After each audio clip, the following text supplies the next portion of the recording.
A few moments later.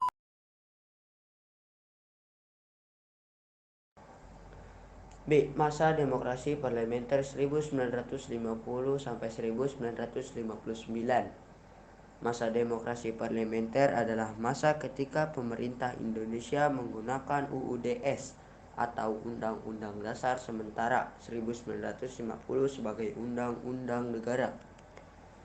1. Perkembangan politik, yaitu A. Sistem pemerintahan. Pada masa demokrasi parlementer, undang-undang yang digunakan sebagai landasan hukum negara adalah Undang-Undang Sementara 1950. Sistem pemerintahan merupakan hubungan serta susunan di antara lembaga negara. Lembaga negara tersebut saling terikat. Selain itu, lembaga negara tersebut juga berkesinambungan di dalam satu kesatuan di dalam rangka penyelenggaraan negara. Sistem kabinet yang digunakan pada masa demokrasi parlementer adalah Zakon Kabinet. Zakon Kabinet adalah suatu kabinet yang para materinya dipilih atau berasal dari tokoh-tokoh yang ahli di bidangnya tanpa mempertimbangkan latar belakang partainya. Pemilu 1955. Pada tahun 1955 diselenggarakan pemilu umum, pemilu pertama di Indonesia. Pemilu pertama ini merupakan tonggak demokrasi pertama di Indonesia. Pemilihan umum 1955 dilaksanakan dalam 2 tahap. Tahap pertama dilaksanakan pada 29 September 1955 dan tahap kedua pada 15 Desember 1955. Pemilu tahap pertama adalah untuk memilih anggota DPR yang berjumlah 250 orang. Perolehan suara terbanyak pada pemilu ini dimenangkan oleh 4 partai politik, yaitu PNI, Masyumi, NU, dan PKI. D. Gangguan keamanan. Pemilu tahun 1955 berhasil diselenggarakan dengan lancar, tetapi ternyata tidak dapat memenuhi harapan rakyat yang menghendaki permintaan yang stabil.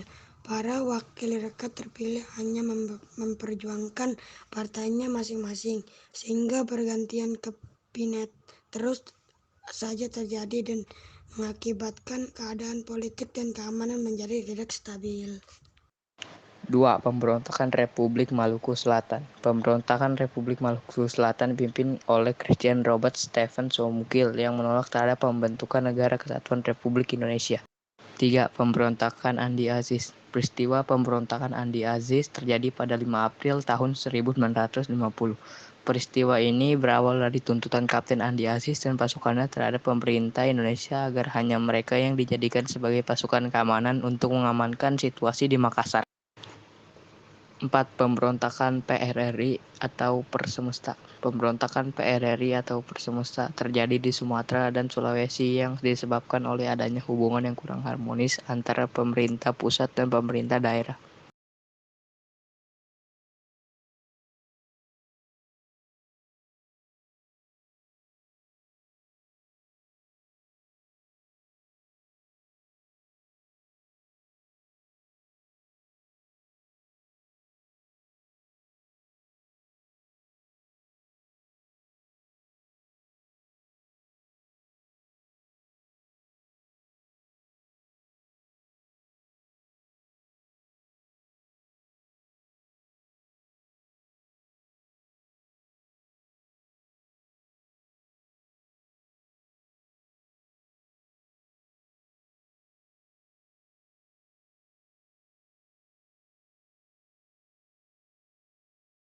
Penyelenggaraan Konferensi Asia Afrika (KAA) membawa keuntungan bagi Indonesia.